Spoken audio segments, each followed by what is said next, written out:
Aquí estamos, hermano. Dios me les bendiga a todos. Amén. Gloria sea el Señor. Vamos a considerar la palabra del Señor de manera breve en Jueces capítulo 7.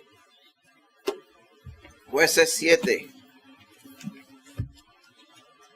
En el libro de Jueces capítulo 7 vamos a estar viendo una reseña sobre Gedeón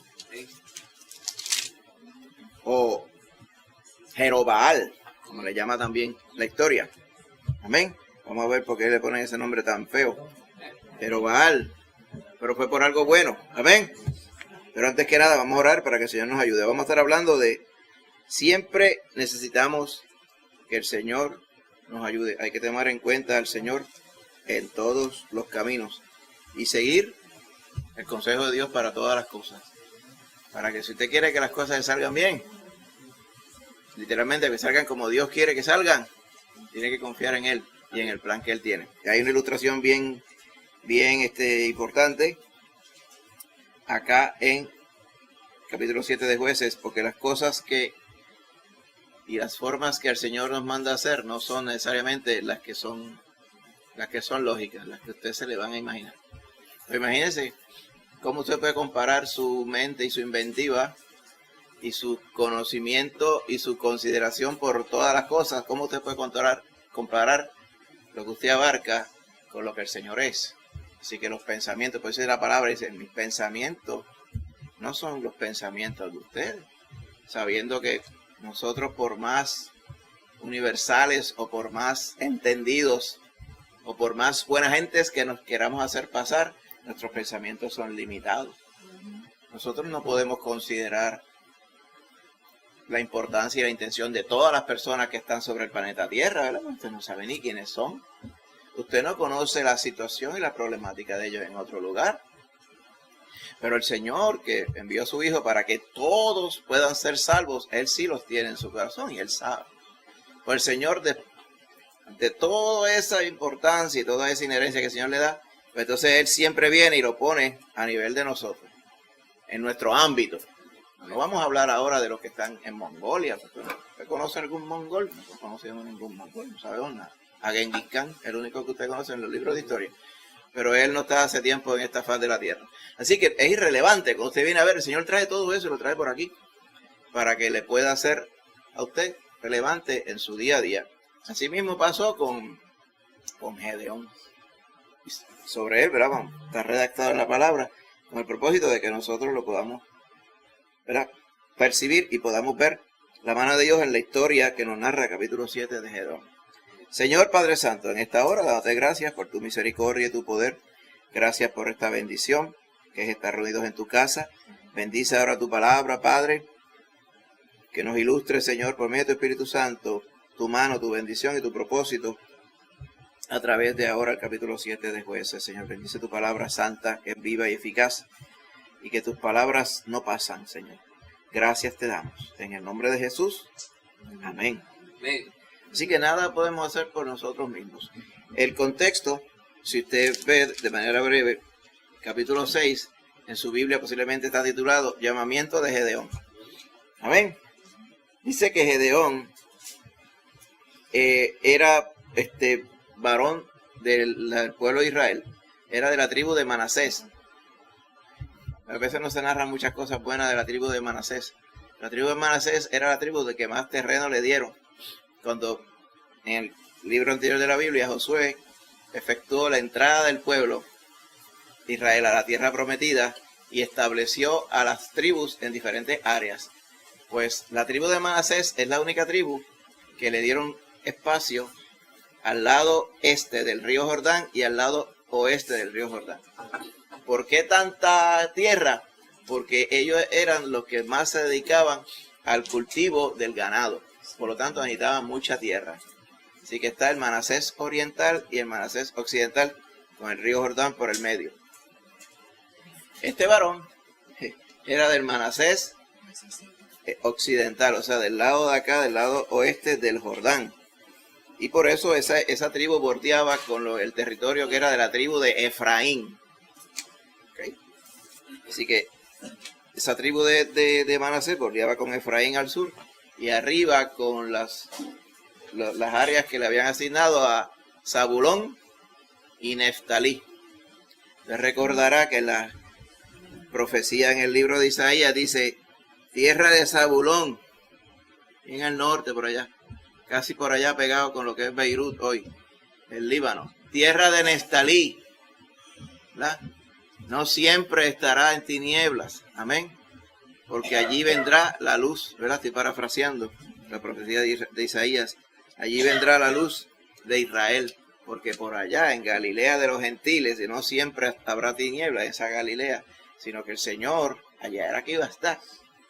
Iba a nacer en Belén, pero iba a estar en Nazaret, en Galilea, y en toda el área de Galilea. El ministerio de Jesús fue en Galilea, con algunas veces que vino a Jerusalén y otras veces que fue más al norte, en lo que es el Líbano y Siria, ahora mismo. Así que allí, en la tribu que estaba en ese gran pedazo de tierra, estaba Manasés, y de allí era este varón, Gedeón. Así que tenían un gran problema en ese tiempo. El libro de los Jueces se caracteriza por los altibajos del pueblo de Israel. Una vez murió Josué, pues no hubo nadie que se encargara del liderato fuerte y el liderato espiritual del pueblo. Entonces sucedieron una serie de jueces, o sea, líderes, que le traían bendición al pueblo y estaban con el pueblo en los momentos de necesidad. Pero sucedía lo que usted conocerá, hemos explicado el ciclo de los jueces, del libro de Jueces. El pueblo se olvida de Dios. Cuando nos olvidamos de Dios, las cosas empiezan a ponerse mal. Pues no contamos con el favor de Dios. No contaban ellos que al dejar al Señor, el Señor se enajenaría de ellos. Ellos entonces recuerdan de aquellos tiempos cuando ellos, sus papás, sus abuelos les enseñaban temor de Dios, entonces clamaban a Dios. Dios los escuchaba y les enviaba un juez, o sea, sobresalía un juez entre el pueblo para que él los liderara, los organizara, los llevara por el camino del temor a Dios y entonces los librara, que era lo que pasaba, de los enemigos contiguos. Porque Israel, en lugar de haber eliminado todos los enemigos que estaban alrededor, no lo hizo. Y ese pecado de dejadez eventualmente los acechó todo el tiempo. Hoy día, esos palestinos que están allí, filisteos, de verdad, de ascendencia filistea, están allí porque nunca los sacaron de allí.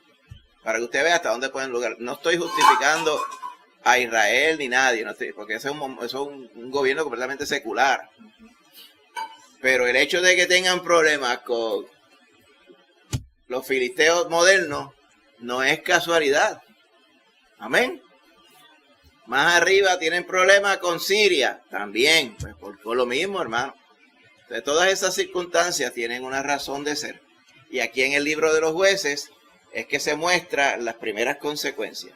Pues había un pueblo, que he dicho, era el pueblo del suegro de Moisés. Se llamaba Madián. Madián estaba bien al sur, ¿verdad? Más abajo, más al sur del Mar Muerto. Y entonces Madián era un pueblo bien grande. Y mira lo que ellos hacían. Cuando veían que los cosechos del pueblo de Israel en el sur, allá en el Negev, lo que antes, ¿verdad? Esa área bien al sur, bien fértil. Cuando veían que todos esos cosechos estaban ready para cosechar, entonces Madián, que era un pueblo nómada, se movían con fracatán de gente que tenían, el montón de personas, subían con todos ellos y con los camellos por montones, y venían y se robaban toda esa comida, y quise que lo destruían, lo que hacían era que se lo comían. Entonces el pueblo de Israel, pendiente de poder cosechar comida, pues no podían porque venía este pueblo, que venían armados, dicho sea de paso, y en gran cantidad, y se comían todo lo que cogían. Y eso es lo que pasaba, y se sucedía que cuando Israel, verso 3, capítulo 6, cuando Israel había sembrado, subían los madianitas y los amalecitas. Amalecitas era otro pueblo del sur también. Contra Amalec fue que Israel peleó cuando venían subiendo. ¿Se acuerda cuando Moisés tuvo que ser ayudado por los brazos por Hur y Aarón, sus hermanos. Esa batalla contra Amalek. Dice, ellos estos pueblos subían y los hijos del oriente contra ellos, y los subían y los atacaban, y acampando contra ellos destruían los frutos de la tierra hasta llegar a Gaza. Y mencionan a Gaza. Gaza es viejo con velocidad, míralo ahí. No dejaban que comer en Israel, ni ovejas, ni bueyes, ni asnos, porque subían ellos y sus ganados, y venían con sus tiendas en grande multitud como langostas, o sea, como hormigas. Ellos y sus camellos eran innumerables, así venían a la tierra para devastarla. Así empobrecí Israel en gran manera por causa de Madián, y los hijos de Israel clamaron a Jehová. El principio de la bendición. Pero no podemos despuntar, ¿verdad? Dejar de despuntar. ¿Por qué llegaron a esa situación? Es porque se olvidan del Señor. Las personas piensan que se pueden valer. La persona normal piensa que se puede valer por sí mismo. Y eso se fomenta mucho en la sociedad, especialmente en la sociedad antigua. Muchas veces se enfocaba más en el colectivo, en las acciones y en el valor de estar todos unidos. Y el valor, al estar, el valor general del pueblo por ser como si fuera una entidad. En la Biblia muchas narrativas se hacen como si fueran una persona, pero es sobre un pueblo como tal. Cuando le damos una empuja hacia el final, a los tiempos de ahora, se enfatiza mucho el individualismo. Eso es que nosotros tenemos que tener cuidado cuando evaluamos la palabra, porque esa no es la mentalidad del Señor. Pero hoy día se valora mucho fulano, lo que logra, lo que hace, cuánto tiene, cuánto vale. Yo voy a luchar por el país, como decía una canción una vez de los baloncelistas. O sea, todo este tipo de cosas que hay ahora, pues exaltan al individuo, a la persona individual. Y las personas podrían pensar que ahí es que está la gran valía y que esa es la forma correcta de hacer las cosas. Pero en este mundo, nosotros habiendo conocido a Cristo, sabemos que lo peor que le puede pasar a alguien es pensar que no necesita ayuda de nadie, mucho menos de Dios. Pues eso pasaba en el pueblo de Israel. Se olvidaban del Señor y la calamidad les venía. Cuando el Señor entonces los dejaba y los dejaba solos, pues venía todos los enemigos, venía el pecado, venía el revolú, venía el error, venía todo aquello sobre el pueblo con todas las consecuencias que tiene cuando el pueblo vive en pecado. Y eso estaba pasando en esta serie en el pueblo de Israel. El ciclo anterior habíamos tenido por protagonista a Sísara. ¿Te acuerdas de Sísara? Y entonces los que libraron a Israel se llamaban Barak y Débora. ¿Usted recuerda eso, verdad? Débora, que era profetisa y la juez. Se sentaba debajo de la palmera de Débora, decía, un oasis que había. Pues mire, la tierra reposó 40 años, dice el verso 31 del capítulo 5. Hubo paz por 40 años. Y en esos 40 años, ¿qué hizo el pueblo? Se olvidó de Jehová. Viene entonces la historia de Gedeón que estamos relatando ahora. Se le aparece a Gedeón entonces durante ese clamor, ese periodo de clamor del pueblo, nos dice el verso 6, capítulo 6, y sigue narrando en adelante que un profeta, no se nos dice el nombre, les dice, yo les saqué de Egipto, los libré de los egipcios, los eché a todos los pueblos que estaban en este lugar, y yo les dije a ustedes, yo soy Jehová vuestro Dios, no tengan miedo de los dioses de los amorreos en la tierra de que ellos a ustedes habitan, pero ustedes no me obedecieron. Ya está, no le dice nada más.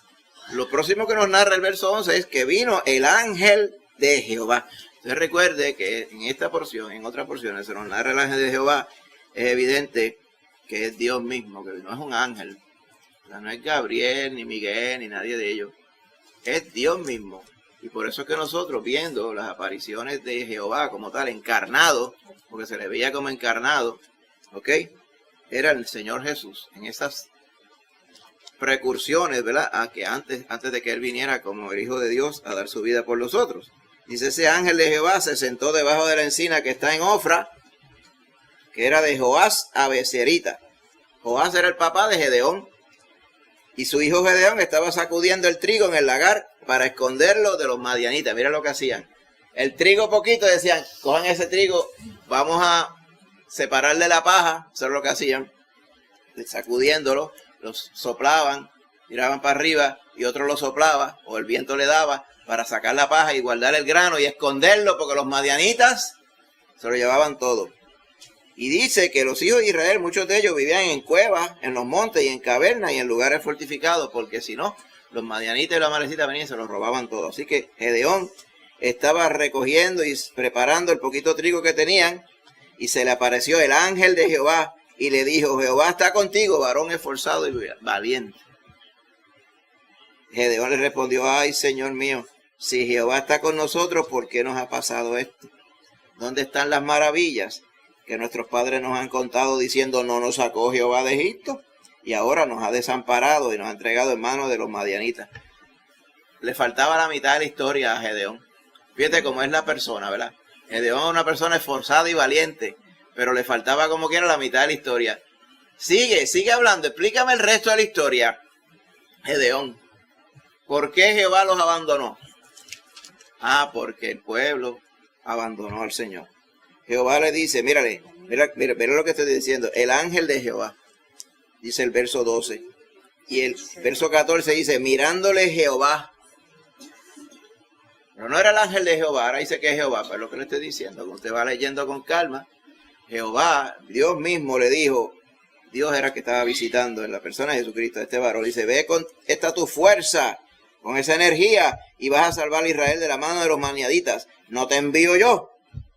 Ay, Señor mío, le dice, ¿con qué salvaré yo a Israel? Yo soy un infeliz, dice, mi familia es pobre en Manasés, y yo soy el menor de la casa de mi padre.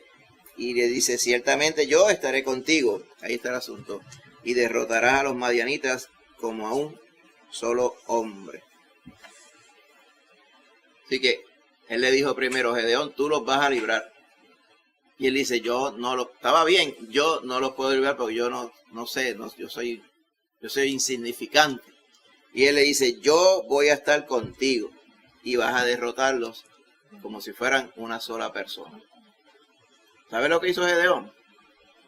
Dice, si esto es verdad, yo te pido un milagro para que me lo confirme. O sea que eso está bien, el asunto de las señales tiene mucho anclaje en Gedeón, y esta no fue la única.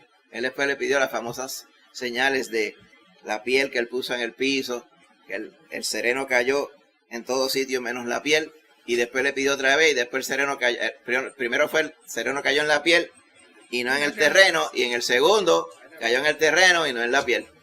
Dice, no te des coraje conmigo, solamente probaré esta otra vez. Quería estar bien seguro que Dios estaba con él. Amén.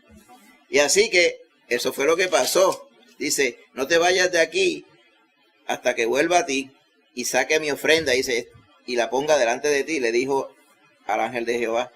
Y le respondió el Señor, yo te esperaré hasta que vuelva. Y fue Gedeón, dice, preparó un cabrito, unos panes sin levadura, con un efa de harina, o sea, un montón de panes sin levadura y un cabro entero.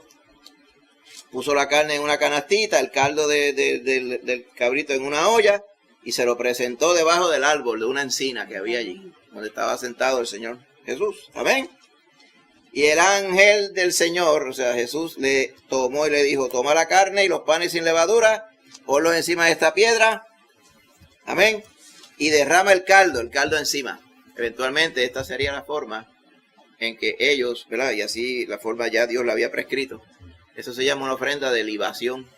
Echaba la carne y encima le echaba el caldo o cualquier otro líquido, y eso se consumía en el holocausto. Pues mira lo que pasa.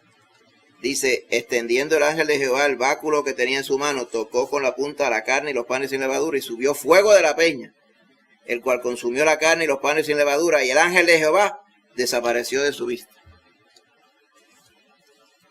Y entonces le entró un temor a Gedeón. Viendo Gedeón entonces, ahí entendió que era el ángel de Jehová, dijo, ay, Señor Jehová, que he visto al ángel de Jehová cara a cara. Le estaba volviendo la mente a Gedeón. ¿Por qué era el temor de Gedeón aquí? Porque la palabra del Señor, expresamente cuando el pueblo estaba en Sinaí, estaba recibiendo la ley de Dios, ¿ven? Se le había enseñado que era imposible que nosotros pudiéramos ver a Dios cara a cara, porque en el momento que le viéramos, Él siendo santo y nosotros corrompidos, íbamos a ser destruidos y desaparecidos en su presencia. Moisés, cuando subió a recibir las tablas de la ley, lo veía de rebote. Moisés, aún así dice que bajaba con el rostro brillando, porque Dios le estaba hablando. Cuando más adelante murmuraron, ¿verdad? Sus hermanos, Aarón y María, sobre diciendo, ¿y por qué manda Moisés? Nosotros no somos iguales que Moisés.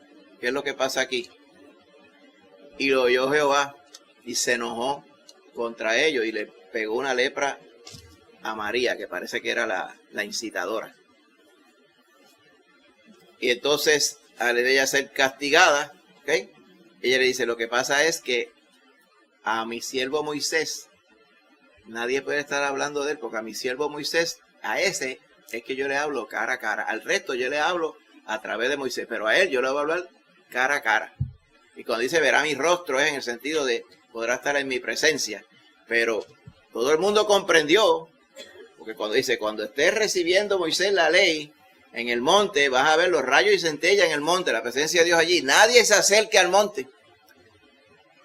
Si alguien se acerca al monte, morirá. Y si se acerca a una bestia, o sea, un animal, dice esa bestia hay que matarla. Entonces todo el mundo estaba temeroso. Más allá, el escritor de Hebreos dice, la misericordia que tenemos ahora no era como aquellos días de temor, que el pueblo estaba muriéndose de miedo ante la presencia de Dios. No nos hemos acercado al monte para tener miedo, sino hemos acercado a Dios a través de Jesucristo. Dice, ese sacerdote era el que nos convenía, ese es el argumento que hace. Pero en los tiempos que estábamos aquí en Jueces, estaban todavía en esos tiempos bien frescos en su mente, del cuán terrible y cuán glorioso era Dios en su presencia. ¿Qué pasa con Gedeón? Dice, he visto cara a cara a Jehová. Me voy a morir ya mismo me viene a liquidar aquí. Entonces, entre ese temor le dijo, paz a ti, shalom, le dijo. No tengas temor, no morirás. Y edificó allí Gedeón un altar a Jehová y lo llamó Jehová Shalom. O sea, Jehová es paz. Esa misma noche le mandó el Señor y le dijo, ahora toma un toro del cercado de tu papá. Usted lo ve que se llamaba Joás. Ese segundo toro de 7 años que está gordo. Y vete y el altar de Baal que tu papá tiene, derríbalo. Y la imagen de acera que está junto a él, córtala. Y edifica un altar a Jehová tu Dios en la cumbre de ese peñasco, en lugar conveniente. Y toma el segundo toro y lo sacrifica en holocausto con la madera de la imagen de cera que ya la habrás cortado. Esas son las instrucciones. Y Gedeón tomó 10 hombres de sus siervos y fue de noche y lo hizo así. Cuando al otro día por la mañana se levantaron a la ciudad, vieron que el altar de Baal lo habían derribado y la imagen de cera, que era como un tótem, la habían cortado, y allí estaba el altar con la evidencia de que habían sacrificado un toro y lo habían quemado en holocausto. ¿Quién hizo esto?, dirían. Buscando y preguntando les dijeron, Gedeón, hijo de Joás, lo hizo. Y le dijeron, saca a tu hijo para que muera, porque ha derribado el altar de Baal y ha cortado la imagen de acera. Qué cosa más terrible ha hecho. Y estaba junto a él. Y Joab básicamente le dijo, pero ¿cuál es el problema? Si Baal es Dios, que Baal castigue a Gedeón. Si es Dios de verdad.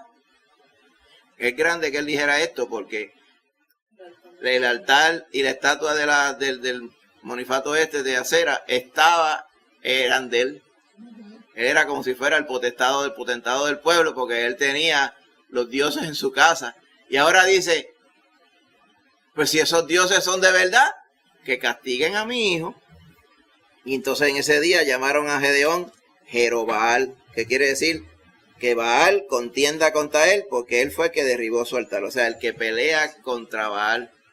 Así le llamaban a ese varón. Llegaron los amalecitas a robarse la próxima tanda. esos madianitas con los amalecitas. Y entonces mandó Gedeón a que vinieran todas las ayudas, ¿verdad? Mandó y llamó a los de la tribu de Manasés, a la tribu de Zabulón y a la tribu de Neftalí, obediente a lo que Dios le había dicho. ¿Ok? Entonces, ahí fue que le pidió, si has de salvar a Israel por mi mano, como has dicho, verso 36, capítulo 6, yo voy a poner un vellón. Un vellón era una piel de lana en la era. Y ahí le pidió, si viene el sereno y cayere sobre el vellón y la tierra seca, yo voy a comprender que es verdad lo que tú me has dicho. Y lo hizo así. Y al otro día dijo, que no se encienda tu ira contra mí, dice el verso 39. Yo, si aún hablare otra vez, voy a probar otra vez, pero ahora al revés. Y aquella noche Dios lo hizo así. Sobre el vellón quedó seco y en toda la tierra hubo el rocío. Ahí comprendió Gedeón que Jehová estaba con él. El resto del capítulo, para parafrasearlo, llegaron los madianitas y los amalecitas y eran un montón de personas, eran miles, ¿ok? Se entiende que eran, ¿verdad?, según la referencia, como 300,000 personas, más los camellos. Imagínense eso. Así que el pueblo que pudo reunirse, ¿ok?, eran 32,000 personas de todos los que él había llamado. O sea que él tenía que pelear con un ejército que era 10 veces más grande que él. Dice, entonces mira cómo lo filtra en el verso 3. Dice, haz pregonar en oídos del pueblo diciendo, quien tema y se estremezca, que madrugue y se vaya. Y se fueron 22,000. Porque Dios había mandado eso en Deuteronomio. Dice, cuando tú vayas a la guerra, chequéate bien, si hay gente que sea medroso y pusilánime, usan las palabras en español. Medroso es que, ay, yo no estoy seguro si yo puedo hacer esto. Y pusilánime es que dice, yo estoy seguro completo que no lo voy a poder hacer, porque soy un muerto. Pues entonces dice, no vayas con esa gente a la guerra, porque le van a pegar esa misma monguera a los demás. Déjalos quietos como quieran. Y puso otras razones, que si está recién casado, que se acaba de comprar una casa, lo ponían, ¿verdad? Era una excusa razonable para no ir. ¿Se acuerda que al Señor, allá en la parábola más adelante, dijeron, acabo de casarme y no puedo ir? Compró una yunta, o sea, una propiedad, no puedo ir. Es que venía de la gente citando a Deuteronomio mismo como excusa. Era una excusa para no ir a la guerra, pero no era razonable que tus hermanos fueran a batallar y tú no fueras. Pero el Señor lo hacía por aquellos que iban a batallar. Esa es la parte importante. Y aquí también hay una enseñanza. ¿Okay? Porque nosotros, ¿ven?, nosotros somos el ejemplo de nuestros hermanos en términos de fe, en términos de valentía, en términos de consistencia, amén, en términos de obediencia al Señor. Tu hermano te va a mirar para ver y tener un ejemplo a seguir. Por eso nosotros, ¿verdad?, una vez estamos hablando sobre si somos guardas o no de nuestros hermanos. En ese sentido, también se aplica la palabra guarda, porque usted es el ejemplo para su hermano. Amén.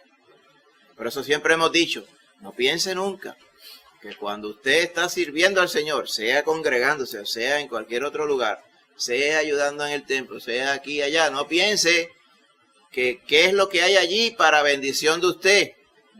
Piense como el Señor le tiene a usted para hacerle de ejemplo y bendición a los demás, con solamente ver su ejemplo.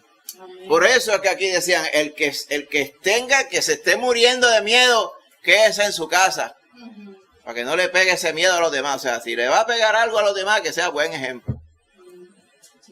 Se fueron 22,000. Pues eran 10,000 contra 300,000. Ahora estaba como que, según mira el hombre las cosas, la cosa estaba peor. Mira lo que le dice Jehová en el 4. Aún es mucho el pueblo. Yo estoy seguro que el corazón de Gedeón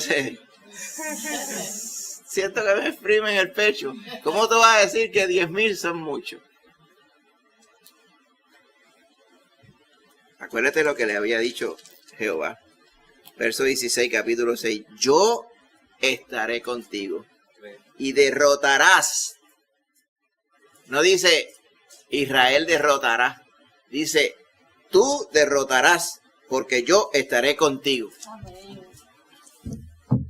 O sea que literalmente lo que hacía falta era Jehová y Gedeón. No hace falta más nadie. Vaya pensando.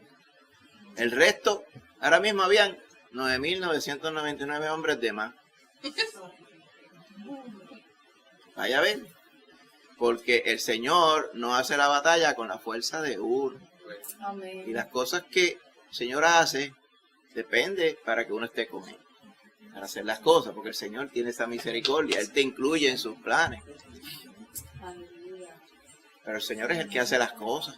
O sea, tú estás allí a coger pon, vamos a decirlo así. Pero tú tienes que tener fe de que el Señor va a hacer las cosas. Entonces vemos esa paradoja también. Que el Señor se manifiesta y premia nuestra fe.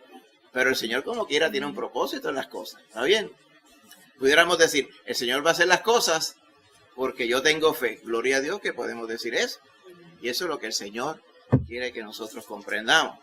Estamos leyendo una historia, esto es verídico, esto es real. Pero a través de esta historia podemos ver la verdad doctrinal de que Dios le dijo a Gedeón, Gedeón, los derrotarás como a un solo hombre. Es como si ellos fueran uno y tú fueras uno y tú lo vencerás. Solamente que ellos no son uno, ellos son 300,000. Y ahora te quedan 10,000 y todavía son muchos. Y le dice entonces el Señor, dice, llévalos a las aguas y allí te los probaré. Y del que yo te diga que vaya este contigo, irá contigo. Mas de cualquiera que yo te diga, este no vaya contigo, el tal no irá. Llevó el pueblo a las aguas y le dijo Jehová a Gedeón, cualquiera que lamiere las aguas con su lengua, como lame el perro, aquel pondrás aparte. Y asimismo a cualquiera que se doblare sobre sus rodillas para beber. Y fue el número de los que lamieron llevando el agua con la mano a su boca 300 hombres. Y el resto del pueblo se dobló sobre sus rodillas para beber las aguas.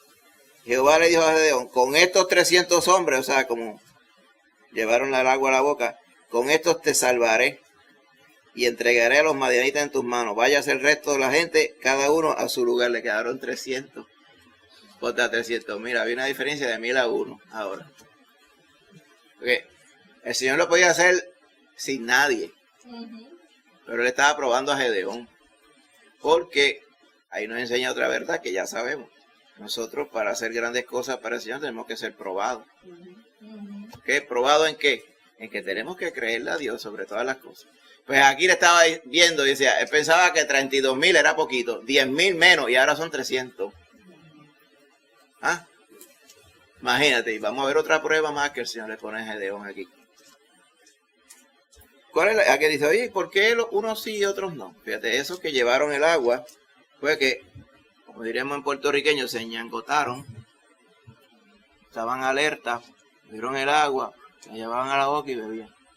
Los otros se tiraron, se arrodillaron, entonces estaban en una posición vulnerable, ¿verdad? Porque cuando tú vas a la guerra, tú no puedes estar arrodillado, hocicado, bebiendo. Y el Señor los probó de esa forma. Ninguno de ellos lo hizo a mal. Ya en su naturaleza era así. Y él dijo, pues estos que están alerta, estos son los que van a ir contigo. El resto, devuélvelos para allá, para su ciudad. Se vayan allá a su casa tranquilos. Entonces, tomando provisiones para el pueblo y sus trompetas, dice el 8, envió a todos los israelitas cada uno a su tienda y retuvo a aquellos 300 hombres y tenía el campamento de Madián abajo en el valle. Un montón de gente allá. Y pasó que esa noche Jehová le dijo, levántate y desciende al campamento de Madián, porque yo lo he entregado en tus manos. Y si tienes temor de descender, baja tú con fura tu criado al campamento y oirás lo que hablan. Entonces tus manos se esforzarán y descenderás al campamento. Y descendió él con fura a su criado hasta los puestos avanzados de la gente armada. O sea, tenían los scouts del pueblo, ¿verdad? Porque el campamento está allá, pero fuera del campamento acá, pues tenían sus puestitos de vigilancia. Y por allí escondidos ellos llegaron. Los madianitas y amalecitas, los hijos de Oriente, estaban tendidos en el valle como langostas en multitud. Y sus camellos eran innumerables como la arena que está a la ribera del mar en multitud. Y cuando llegó Gedeón, aquí con un hombre, estaba hablando y contando a su compañero un sueño, diciendo, aquí yo tuve un sueño. Yo veía un pan de cebada que estaba rodando y venía hacia el campamento de Madián y llegó a la tienda y la golpeó de tal manera que cayó y la trastornó de arriba abajo y la tienda cayó. Su compañero le respondió, dijo, esto no es otra cosa sino la espada de Gedeón. ¿Y cómo esa gente sabían de Gedeón? Sabían hasta hijo de quién era. Hijo de Joás, varón de Israel. Dios ha entregado en sus manos a los madianitas con todo el campamento. ¿Y qué es eso? O sea, Gedeón, estoy seguro, estaba sintiendo miedo. Pero cuando bajó allí, el Señor le mostró que el miedo de verdad lo tenían los otros. Muchas veces a nosotros nos pasa así también. ¿Ven? ¿Se acuerda allá Eliseo y Giesi? Cuando vinieron los asirios a batallar contra Israel y dijeron, el problema aquí es que nosotros no podemos ganarle a Israel, al que tenemos que sacar del mapa es a Eliseo, porque Eliseo invoca a Jehová y Jehová viene y nos aniquila a todos. Así que tenemos que acabar a Eliseo. Dice que acamparon alrededor. Bendito de yo me imagino la chocita de Eliseo. Y ahí estaba Giesi, que era su sirviente. Cuando Giesi los vio, se murió del miedo casi. Ay, ahora qué vamos a hacer, Señor mío, le decía. Y Eliseo dijo, ay, Jehová, abre los ojos de este muchacho para que vea.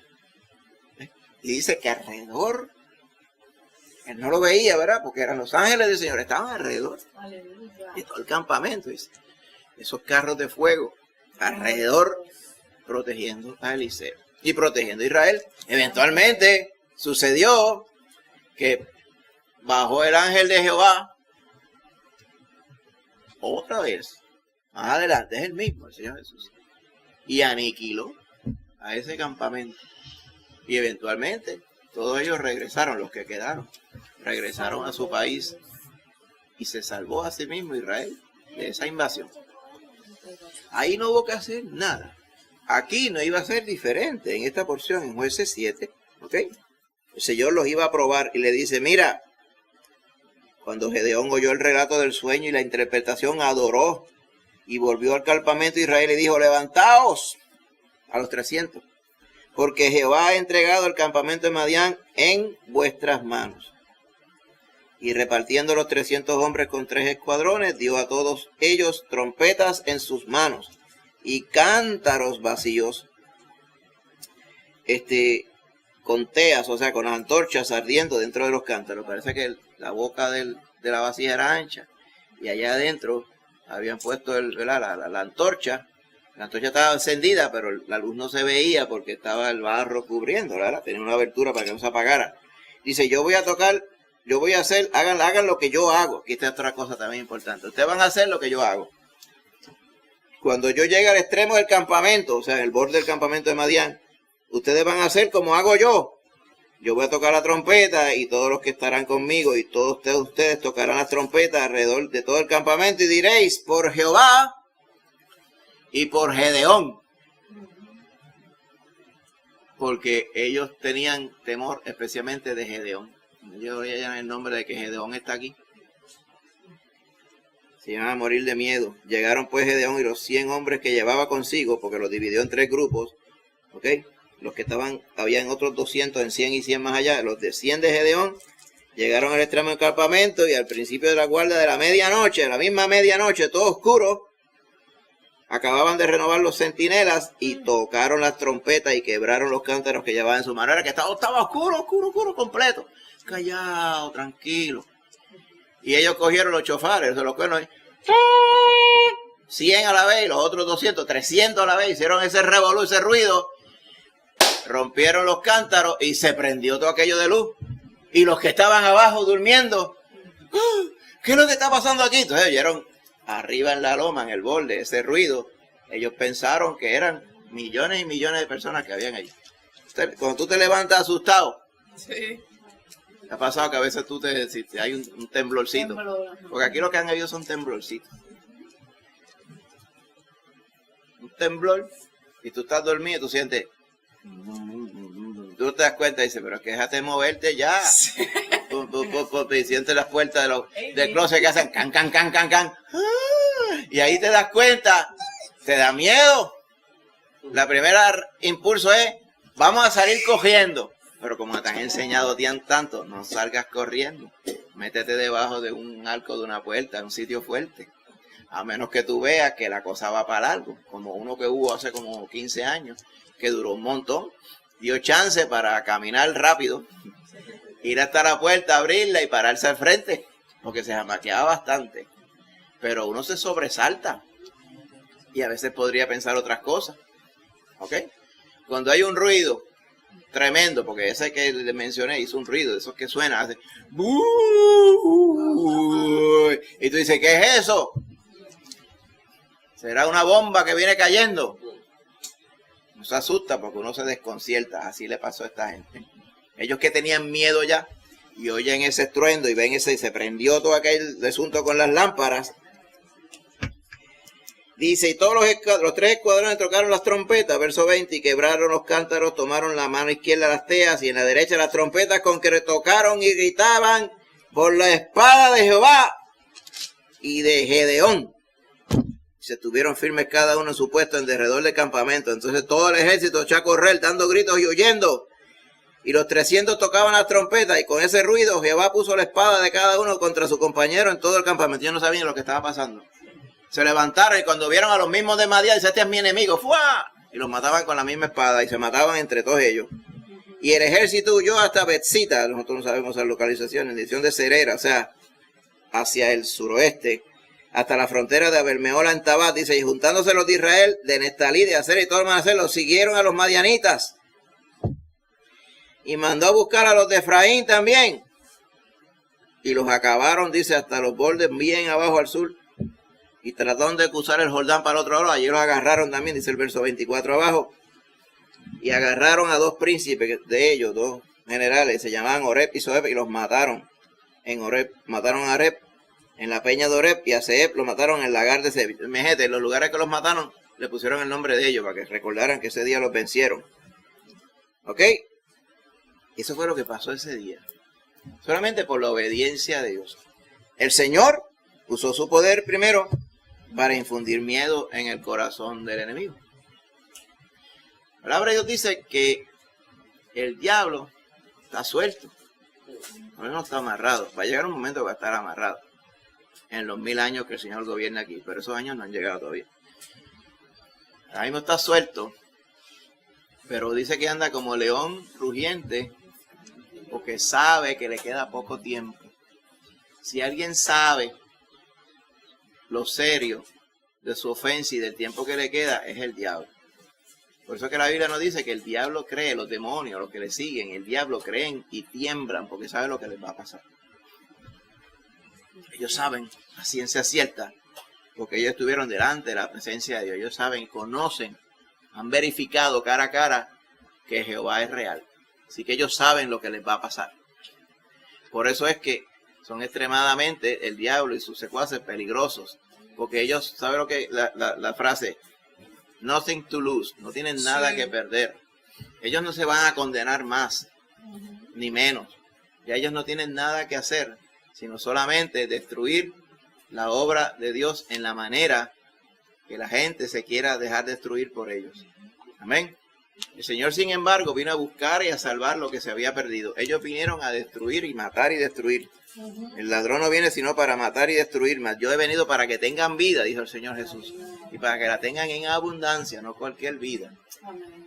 Eso mismo estaba sucediendo en los tiempos de Gedeón. El Señor quería que este pueblo de Jehová, tuviera bendición. Y que no trataran al Señor solamente cuando ya se habían olvidado de él. ¿Sabe que eso sucede mucho en nuestros días también? Conocemos mucha gente que recuerda las cosas grandes que ha hecho el Señor. Recuerda que envió a su Hijo a morir por nosotros. Recuerdan al niñito Jesús, como dicen, recuerdan todas las historias de la Biblia. ¿Te has escuchado? Personas dicen, yo sé toda la historia de la Biblia. Están como el joven rico que una vez vino delante del Señor. O sea, y eso es una bendición, conocer todas esas historias, conocer las verdades bíblicas. Pero la maldición es no haberlas seguido, no haberlas puesto por obra. Y eso era lo mismo que le pasaba a este pueblo. Ellos, mira, Gedeón le dijo, ay Jehová, si tú estás con nosotros, si tú dices que estás conmigo, que soy varón esforzado y valiente, pues yo no lo veo. ¿Y dónde están aquellas cosas que nos contaban nuestros antepasados?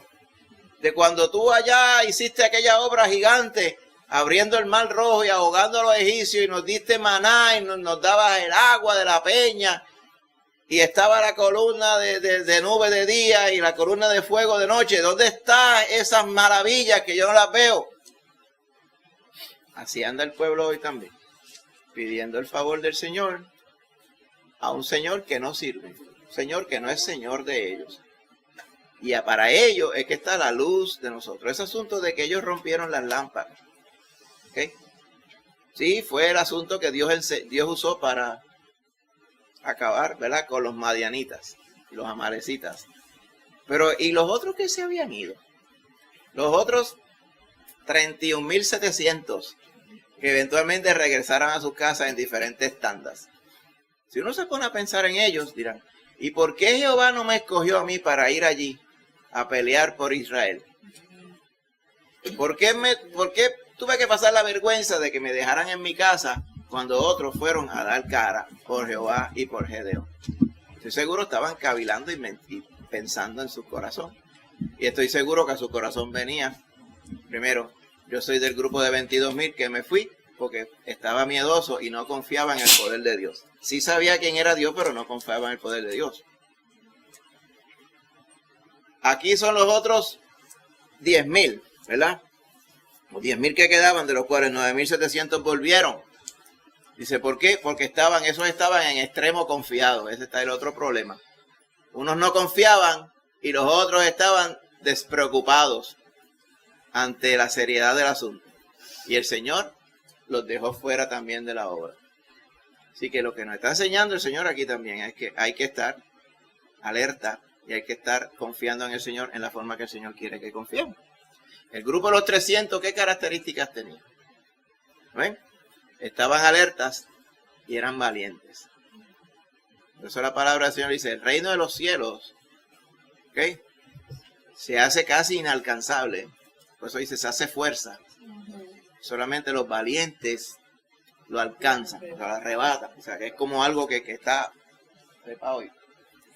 Está como en una cima de una montaña. Solamente los valientes que se atreven a trepar hasta ahí. No es que nos vamos a ganar el reino de los cielos por obras. La palabra ya nos clarifica a ellos. Pero para creerle a Dios hay que vencer un montón de otros obstáculos. Todos los obstáculos que hemos mencionado a esta gente, ellos tenían que vencer esos obstáculos para poder agradar al Señor. El mismo Gedeón. El Gedeón por eso pedía tanta confirmación y nosotros podemos hacer lo mismo. Señor, yo sé que estás conmigo, pero una confirmación sería excelente. El Señor en ningún momento le estuvo malo y le pidió 3 confirmaciones. Y el Señor le dio una cuarta. ¿Ustedes se dio cuenta? La primera del holocausto que se consumió. Las otras 2 con el vellón, uno sí, uno no. Y le dijo, si tienes miedo. Él no dijo, yo tener miedo. Claro que tenía miedo. Él sabía que el Señor sabía lo que había en su corazón. Tengo miedo todavía. Pues vete al campamento para que tú veas lo que están diciendo. Y el Señor le reveló el sueño que aquellos 2 varones que estaban hablando duro, y Gedeón y Fura los escucharon. Y dijeron, aquí confirmamos que lo único que tenemos que hacer es los pasos que Jehová nos diga y ya el resto Jehová lo hace. Y a ese punto es que tenemos que llegar nosotros también. Por eso lo que la exhortación, no nos podemos hacer las cosas por nosotros mismos, necesitamos ayuda. Usted del Señor tiene que saber depender. Amén. El Señor puede hacer las cosas solo, pero el Señor es misericordioso y quiere que usted esté con Él para testificar, para trabajar en la obra del Señor, para que usted sea instrumento en la salvación de su familia y de sus otros hermanos, para que usted pueda hacerle bendición a sus hermanos en la congregación. Amén. Para que usted pueda estar consciente de que el Señor le tiene para usarle para diferentes cosas. Mira lo que está haciendo Gedeón. Gedeón dice, la cosa está mala, yo tengo que cuidar este trigo y guardarlo. Y chequeando que no vinieran los amalecitas a robarme el poquito trigo que tenemos. Y de momento se le revela al Señor. Mientras él estaba preocupado en su subsistencia, ya el Señor estaba preocupado por la subsistencia de él y por todas las otras cosas del pueblo. Y se dejó utilizar. Fíjate que él no dijo, ay Señor, búscate a otro, yo estoy aquí.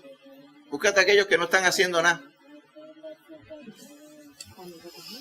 El Señor no usa a los que no están haciendo nada. Eso es otra cosa que vemos. Fíjate, varón esforzado y valiente. Cuando Elías fue a buscar a Eliseo, Eliseo estaba bajo un palo tomando limonada. Habían 12 yuntas de bueyes de su padre y Eliseo llevaba una.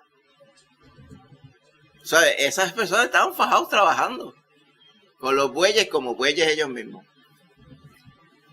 Y allá es que Elías le tira la capa encima de Eliseo y dice, tú vas a ser mi sucesor.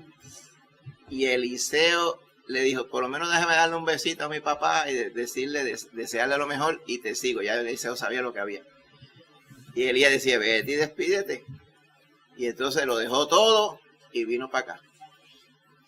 Le siguió. Ya Elías, Dios le había mostrado el corazón de Eliseo. El Señor no tiene gente inánime, no está buscando gente que no quieren hacer nada. El Señor está buscando los que quieren hacer por Él, para Él entonces dirigirlo y utilizarlo. Eso nos habla, por eso dice, en lo que requiere diligencia, decía Pablo, no perezosos, amén, fervientes en espíritu, amén, sirviendo al Señor. Entonces usted dirá, el Señor como que me está probando ahí, dice, en lo que requiere diligencia. Entonces cuando usted se pone a pensar, dice, ¿y qué es lo que no requiere diligencia?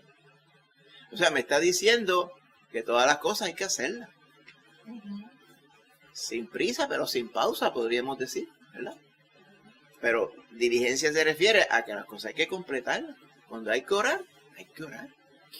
Cuando hay que servir al Señor y diferentes cosas a la hora, hay que servir al Señor. Cuando hay que servir a nuestra familia, cuando hay que trabajar para sostener a nuestra familia, hay que trabajar para sostener a nuestra familia. Amén. Cuando hay que exhortar, hay que exhortar. Amén. Cuando hay que estudiar la palabra, hay que estudiar la palabra. Esas cosas son cosas que requieren diligencia, que tienen una, ¿cómo le llaman? Esta palabra, algo que sea deliberado. O sea, que usted lo haga no porque no había más nada y le salió de carambola, sino que usted lo piense y usted lo hace para el Señor. Eso mismo es lo que estaba en el corazón de Gedeón. Fíjate que él todas estas pruebas que el Señor le dio era para reforzar lo que ya estaba en él. Jehová está contigo. Jehová mismo le estaba diciendo. Varón esforzado y valiente. Ya el Señor sabía lo que había en el corazón, como cuando mandaron a Samuel a buscar el nuevo rey de Israel y lo mandaron al campo allá, a los campos de Belén, a la casa de Isaí. Vinieron los primeros hermanos y ninguno era, y dijeron, búscame al chiquito porque ese no voy a sacrificar ningún holocausto hasta que venga el chiquito. Y el chiquito vino. Dice, levántate y úngelo, porque el problema es que ustedes se fijan en lo de afuera, pero yo sé y yo conozco el corazón de él. ¿Ven? Que si no parecía un hombre de guerra, después se convirtió en un hombre de guerra. Después pasaría la gente a decir, Saúl mató a 1000, pero David mató a 10,000. Y se regocijaba. O sea, entonces, al grupo que andaba con David le llamaban los valientes de David. David ya era valiente, pero el Señor lo engrandeció. Gedeón ya era importante en el pueblo porque era el hijo del líder del pueblo. Él era el líder del pueblo, el papá, por las razones incorrectas, ¿verdad? Por los ídolos y todos esos muñecos que tenía en su casa. Pero el Señor mostró misericordia, destruyendo lo que aborrecía y preparando a Gedeón para que esa valentía la usara para algo. Era valiente pilando el trigo y velando. Sí, pues el Señor le dijo, vente para que seas más valiente todavía. Vamos a empezar la primera lección en valentía. Los muñecos que tiene tu papá allí, esbarátalos y coge el buey que él tiene para comerse después, y entonces en vez de comerse él, yo me lo voy a poner en holocausto a mí. Implícito estaba, yo voy a estar contigo. Se levantó el pueblo agitado. Al otro día, ninguno le hizo nada, porque Jehová estaba con él.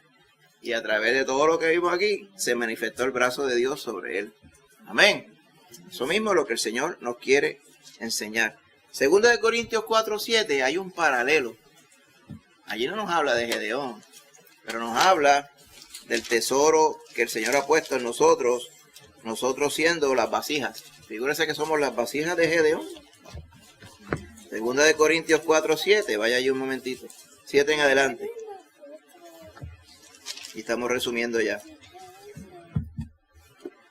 Viviendo por la fe, dice la perícopa, dice, pero tenemos este tesoro en vasos de barro, la presencia de Dios, el Espíritu Santo, para que la excelencia del poder sea de Dios y no de nosotros, ¿verdad? Porque nos vemos y usted dice, pero yo podré hacer las cosas.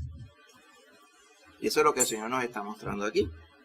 Estamos atribulados en todo, pero no estamos angustiados. Estamos en apuros, pero no desesperados. Estamos perseguidos, mas no desamparados. Derribados, pero no destruidos. O sea, los embates del mundo y del pecado que nos rodean tienen su efecto sobre nosotros, pero no nos están eliminando. Es lo que quiere decir. Porque llevamos en el cuerpo siempre, por todas partes, la muerte de Jesús, para que también la vida de Jesús se manifieste en nuestros cuerpos. Esos vasos de barro que tiene en su vida, en su cuerpo, la presencia de Dios.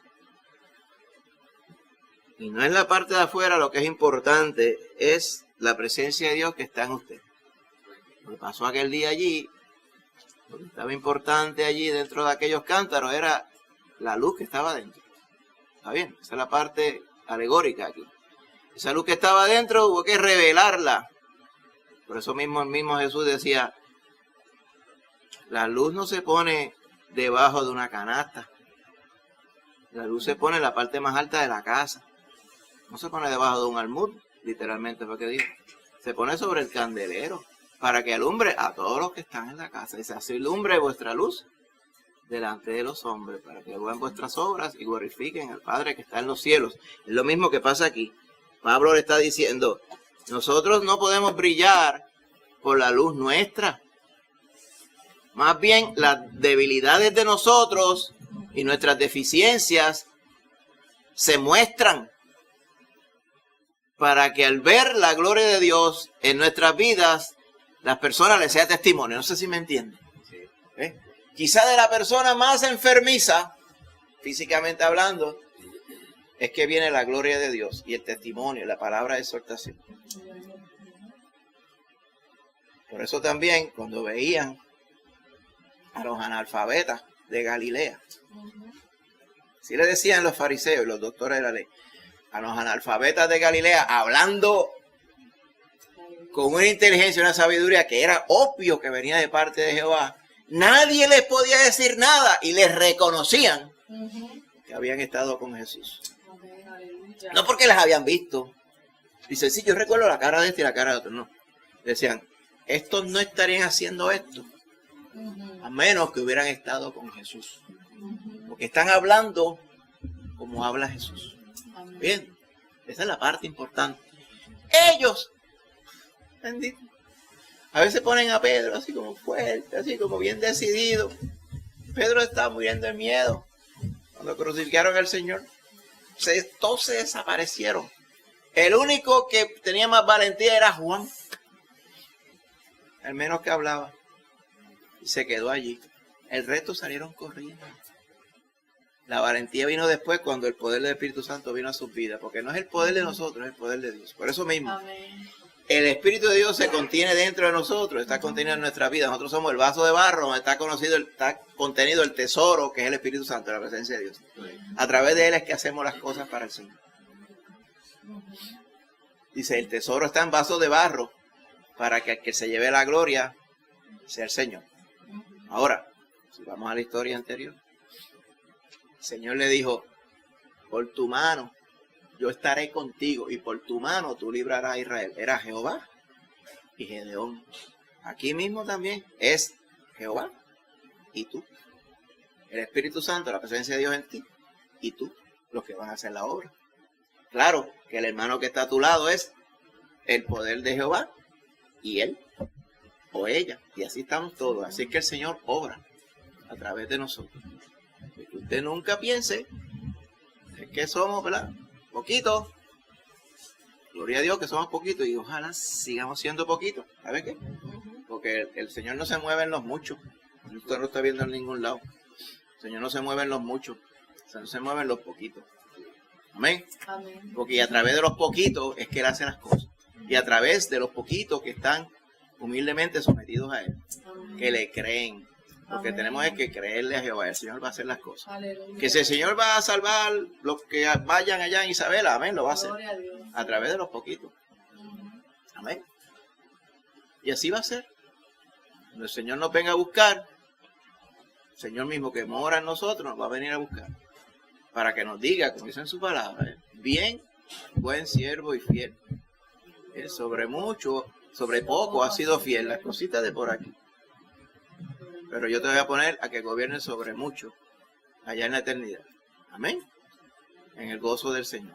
Esa es la promesa que el Señor nos hace. Tenemos que ser buenos administradores de lo que Dios nos da aquí. Quizá no nos dé una porción tan grande y tan estrepitosa como la que le dio a Gedeón. Pero si las cualidades que Jehová vio en Gedeón son las nuestras, varón o mujer esforzada y valiente, el Señor está contigo para que haga las cosas que el Señor nos manda, ser valiente y proclamadores de su palabra, intercesores por los demás, amén. El Señor está con nosotros. Así que solos no podemos, pero con el poder de Dios sí podemos. Oramos. Padre Santo, gracias te damos en esta mañana por la bendición que nos has dado, Padre, de sentarnos tranquilamente a considerar tu palabra en este día. Gracias, Padre, por tu provisión, especialmente tu Espíritu Santo en nuestras vidas. Bendícenos ahora, Padre, y que podamos, así mismo como hemos visto, Padre, ser instrumento en tus manos, hacer tu voluntad, reconociendo que el que hace la obra eres tú, pero la haces a través de nosotros. Que podamos ser así buenos instrumentos santos en tus manos. Que podamos así mismo ser los que contenemos el tesoro de tu Espíritu en estos vasos de barro, en este cuerpo que se desgasta, se le olvidan las cosas, nos da temor, nos da dolor, nos enfermamos y todas estas limitaciones para que tu gloria y tu poder se manifiesten en nosotros. Gracias te damos, Señor. Glorifícate, Padre, en nuestras vidas. Perdona nuestras ofensas. Ayúdanos, Señor, en todas las cosas que están en nuestra vida, que están por delante, Señor, asuntos de familia, asuntos de trabajo, asuntos de cualquier cosa, Padre Santo. La carga que tenemos por tu obra, Señor, para que podamos estar allá en Isabela, Señor, y proclamar tu palabra a todo aquel que crea. Gracias te damos, Padre Santo, por todo ello. Te pedimos tu bendición ahora sobre nosotros en este día y que tú nos permitas honrarte en el resto de este día también, Padre, y podamos ver tu mano sobre nosotros, Señor. Gracias, Padre. Bendícenos, Señor. Tráenos de vuelta el martes a escudriñar tu palabra nuevamente. Gracias, Padre. En el nombre de Jesús. Amén. Amén.